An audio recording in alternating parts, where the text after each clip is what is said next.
नमस्कार दोस्तों ये प्रसंग बड़ा विचित्र है और ये जुड़ा हुआ है ज़िंदगी की एक अनोखी अनोखी एक अनूठी सच्चाई के साथ जुड़ा हुआ है।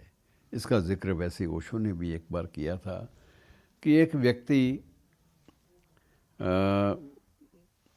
गरीब आदमी है, नाम है उसका रबाई, शिक्षक है पेशे से और शिक्षक भी छोटा मोटा प्राइवेट निजी स्कूल में काम करने वाला, और गुजारा बड़ी मुश्किल से उसकी वेतन से चलता था। तो उसने एक बार स्वप्न देखा कि यहाँ से बहुत लगभग 1000 मील की दूरी पर, 1000 किलोमीटर कह लीजिए या मील की बात, सपना सपना होता है। सपना आया कि वहाँ पर एक पुल के नीचे एक जगह ख़जाना दबा हुआ है और वो ख़जाना इतना कीमती है कि तुम्हारी ज़िंदगी तो क्या, तुम्हारे जैसे बीसियों लोगों की ज़िंदगी भी संवर जाएगी।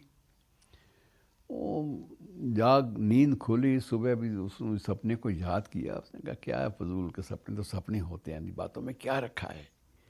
अगले दिन मित्रों जब वो सोया तो उसके बाद फिर वही सपना, और वो बड़ा परेशान हुआ, उसकी नींद में खलल पड़ा। उसने अपने आप को झंझोड़ा, भाई सपने ऐसे देखना ख़त्म करो सिलसिला, क्योंकि ये सिलसिला बहुत दूर का है, 1000 किलोमीटर। मेरे पास तो किराए के पैसे भी नहीं हैं, मैं ऐसी बातों की ओर क्यों सोचूं।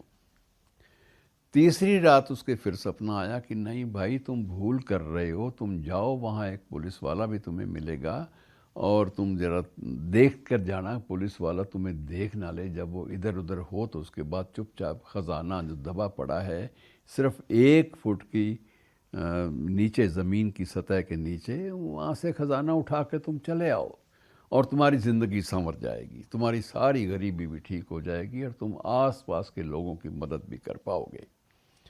अब 3 दिन लगातार जब वो आया तो उसके बाद उसने सोचा कि चलो अब जैसे भी है एक बार जा लिया जाए, देख तो लिया जाए, सपना ये रोज़ ही तंग कर रहा है। तो उसने कुछ दोस्तों से भी पैसे मांगे, कुछ जेब से अपनी निकाले, अपनी सारी जो सेविंग्स थी, बचत थी, वो भी साथ लेकर वो उस दिशा की ओर चल निकला।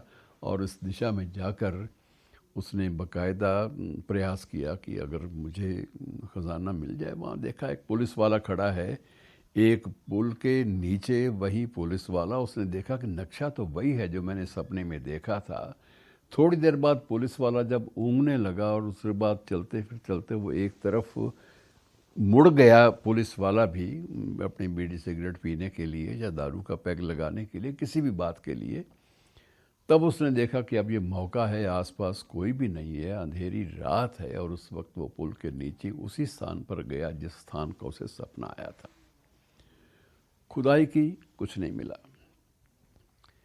तब तक पुलिस वाला लौट आया। पुलिस वाले ने उसको पकड़ लिया, अरे तुम यहाँ क्या कर रहे हो।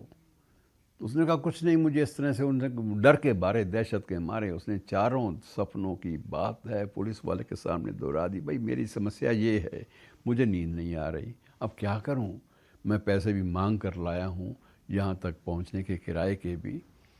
तो पुलिस वाले ने कहा तुम तो पागल हो, सपने सपने होते हैं, सपने कभी सच होते हैं। कहता मुझे भी सपना आ रहा था कि यहाँ से 1000 किलोमीटर दूर एक टीचर है, कोई रिटायर्ड, मुझे पता नहीं तुम वही हो कि दूसरे हो, कि उसके बिस्तर के नीचे दबा पड़ा है ख़जाना और तुम जाकर उसको झंझोड़ो और उसके बिस्तर के नीचे उसको भगाओ और बिस्तर के नीचे ख़जाना उठा के ले आओ। फिर मैं पागल थोड़ी हूँ, मैं पागल नहीं हूँ भाई, मैं इसलिए वहाँ सोचा समझा 1000 किलोमीटर दूर यहाँ से किराया खर्च करके जाऊँ, मेरा दिमाग तो नहीं फिरा हुआ, तुम तो पागल हो। उसने पूछा कि तुम यहाँ क्यों खड़े हो। तो उसने कहा मेरा खड़े होने का, मेरी ड्यूटी लगी हुई यहाँ पर, क्योंकि जहाँ बहुत सारे लोग आते हैं और पुल के नीचे, पुल के ऊपर से छलांग लगा के खुदकशी कर लेते हैं।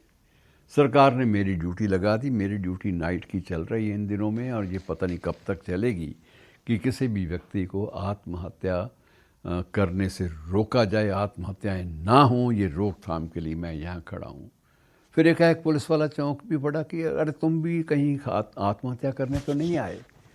उसने कहा ना महाराज, मैं कहाँ आत्महत्या करने के लिए आया हूँ, मैं डरपोक आदमी हूँ, दबा हुआ आदमी हूँ, और ये टिकट है और ये मेरा पता है, मेरी बात सुन लो, मैं कभी ऐसे इरादे से नहीं आया।